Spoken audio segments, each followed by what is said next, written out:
Pinakita ni Rebecca ang kanyang guhit kay Jericho na nagtugma kanyang paniginip sa nangyari kay Basil ngayon at sinisi ni Rebecca ang kanyang sarili na hindi niya nagawang iligtas ang kanyang kuya Basil. Pakiramdam ni Cairo na baka sinumpa ang lugar na ito dahil isa-isa nang namamatay ang kanilang mga amo. Ngunit hindi naniniwala si Peter na namamatay lamang ang kanilang mga amo dahil para sa kanya pinatay sila nito.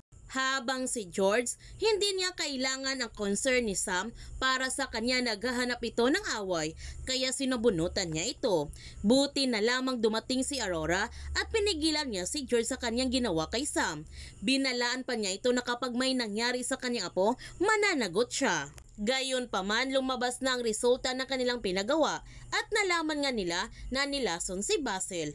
Nagalit si George nung nalaman niya may lumason sa kanyang asawa, kaya pa iimbestigahan niya ito upang managot ang gumawa kay Basil. Habang si Sam labis ang kanyang kabang nararamdaman dahil sa inumin pala ni Basil ang inilagay niya na gamot upang mawala si Basil sa kanyang landas at walang pwedeng makakalam na siya ang gumawa nito. Kinakailangan niyang itapon ang mga gamot na iniinom ng kanyang ina para hindi siya paghinalaan.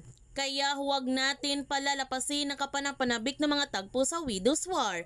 Kung bago ka pa channel ko, don't forget to like, subscribe, and click notification bell para palagi kang updated sa mga videos in-upload ko. Thank you for watching and God bless to everyone!